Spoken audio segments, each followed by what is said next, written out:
चलिए आज एक कहानी सुनते हैं। एक तीरंदाजी मुकाबले की कहानी। पर यह कोई आम कहानी नहीं है। ये असल में फिजिक्स की एक बड़ी ही मजेदार पहेली है जो विज्ञान का एक गहरा राज खोलती है। तो शुरू करें ये रोमांचक सफर। तो सीन कुछ ऐसा है कि एक बहुत बड़ा स्वयंवर हो रहा है। माहौल एकदम जोरों पर है। एक लंबी और मुश्किल प्रतियोगिता के बाद अब मैदान में सिर्फ दो ही धनुर्धर बचे हैं। एक है महाबली और दूसरा है बालासुर।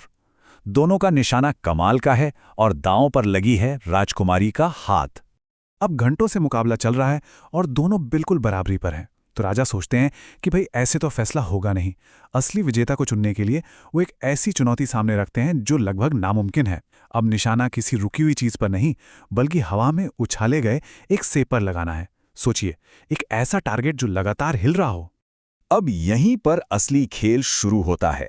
दो धनुर्धर और दो बिल्कुल अलग सोच। बालासुर का लॉजिक तो एकदम सीधा साधा लगता है ना?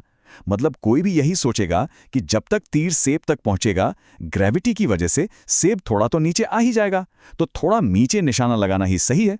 आपको भी यही लग रहा होगा, सही कहा ना?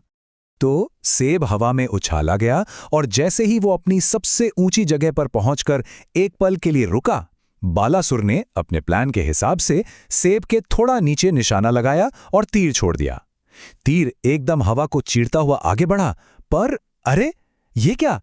तीर तो सेब के नीचे से निकल गया, निशाना चूक गया।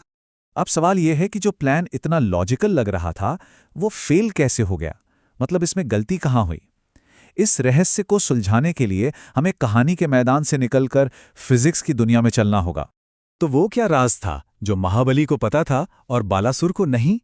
राज बस इतना सा था कि महाबली ये जानता था कि ग्रेविटी यानी गुरुत्वाकर्षण सिर्फ सेब को ही नीचे नहीं खींचेगा, बल्कि ठीक उसी तरह उसके तीर को भी नीचे खींचेगा।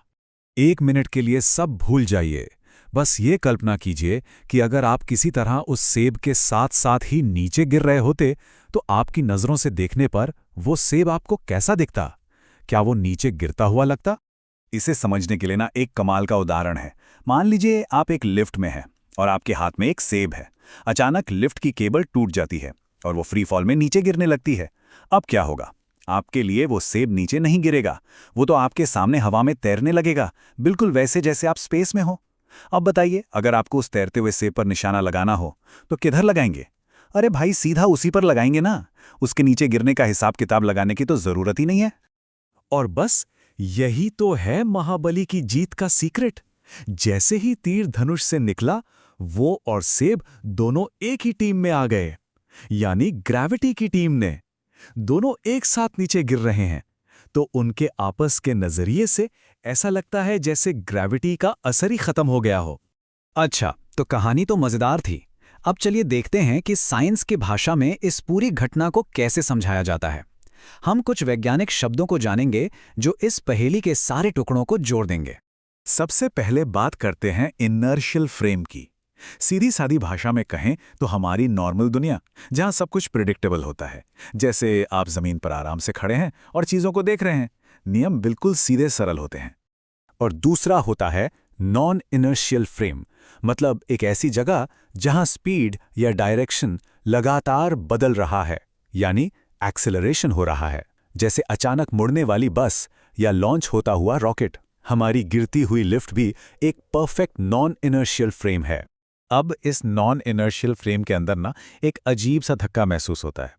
याद है, बस के मुड़ने पर आप बाहर की तरफ गिरते हैं, वही है सूडो फोर्स। अब देखिए, ये कोई असली फोर्स नहीं है जो आपको धक्का दे रहा हो, ये बस महसूस होता है। इसीलिए इसे सूडो यानी झूठा या काल्पनिक फोर्स कहते हैं, और ये हमेशा फ्रेम के एक्सेलरेशन की उल्टी दिशा में लगता है। तो अब वापस अपनी कहानी पर आते हैं। हवा में जो तीर और सेब हैं, वो दोनों ग्रेविटी की वजह से नीचे की तरफ एक्सेलरेट कर रहे हैं। इस तरह वो दोनों मिलकर अपना खुद का एक गिरता हुआ यानी एक नॉन इनर्शियल फ्रेम बना लेते हैं। अब इस फ्रेम के अंदर का हिसाब किताब देखिए, बड़ा दिलचस्प है। एक फोर्स है ग्रेविटी का असली फोर्स जो दोनों को नीचे खींच रहा है, पर क्योंकि ये फ्रेम खुद नीचे की तरफ एक्सेलरेट कर रहा है, तो एक सूडो फोर्स भी पैदा होता है जो ऊपर की तरफ लगता है। और मजे की बात यह है कि ये दोनों फोर्स बिल्कुल बराबर और उल्टी दिशा में हैं। तो क्या हुआ? प्लस और माइनस एक दूसरे को कैंसिल कर देते हैं, नेट फोर्स हो गया 0। और जब किसी चीज पर लगने वाला नेट फोर्स 0 हो तो क्या होता है? न्यूटन का नियम कहता है कि वो चीज एक सीधी रेखा में चलेगी। तो बस तीर चला एकदम सीधा और बूम जाकर लगा सीधे सेब पर। महाबली मुकाबला जीत गया। तो देखा, ये सिर्फ तीरंदाजी का खेल नहीं था, ये तो प्योर फिजिक्स थी।